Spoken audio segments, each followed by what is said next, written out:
উনি ওনার আবেগের জায়গা থেকে বলেছেন।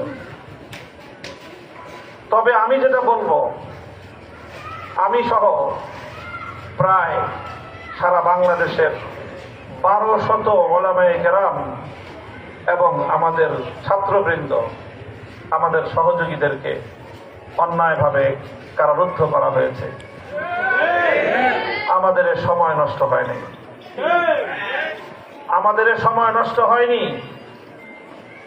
আমরা যদি আমাদের পরবর্তী প্রজন্মের সামনে এই ত্যাগ এবং কোরবানিকে অনুসরণীয় দৃষ্টান্ত হিসেবে উপস্থাপন করতে পারি, তাহলে আমরা মনে করব যে আমাদের এই কারাবরণ এটাই আগামী দিনে বিপ্লবের জন্য, আগামী দিনের এই জমিনে আল্লাহর দ্বীনকে বিজয়ী করবার জন্য একটা মাইল ফলক হিসেবে কাজ করবে।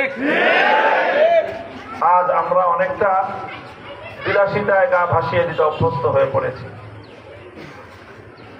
সাধারণ মুসলমানরা তো আছি, এমনকি ইসলামের ধারক বাহক ওয়ারাসাতুল আম্বিয়া উলামায়ে কেরাম, আমরাও শুধুমাত্র নিরাপদ দ্বীনী খেদমতের ক্ষেত্র সন্ধান করি। আমাদের এই জায়গাটা থেকে বের হয়ে আসতে হবে।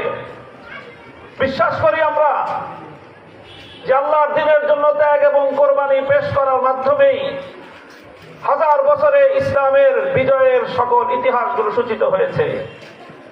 আগামী দিনেও শুধুমাত্র ভোগ বিলাসিতা, আরাম আয়েশ আর নিরাপদ পরিবেশের দ্বীনী খেদমত নয়, বরং প্রয়োজনের ক্ষেত্রে নিজেদের ত্যাগ এবং কোরবানির নজরানা পেশ করেই নিজেদের সন্তানদের সামনে ইসলামের এবং দ্বীনের জন্য খেদমতের উসওয়া এবং আদর্শ আমাদেরকে প্রতিষ্ঠা করতে হবে।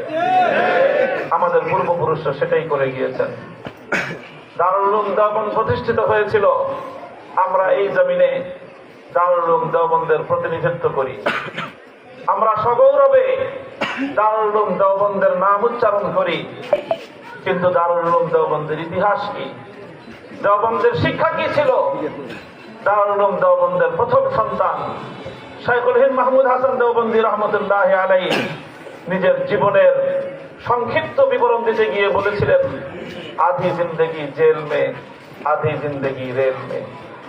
জীবনের অর্ধেকটা সময় কেটেছে জেলখানায়, জীবনের বাকি অর্ধেকটা সময় কেটেছে আল্লাহর দ্বীনের জন্য এক জায়গা থেকে আরেক জায়গায় সফরের পর সফর করতে থাকতে। কাজেই এই তো হলো আমাদের পূর্বপুরুষদের ইতিহাস। শাইখুল হিন্দ আমাদের পূর্বপুরুষ।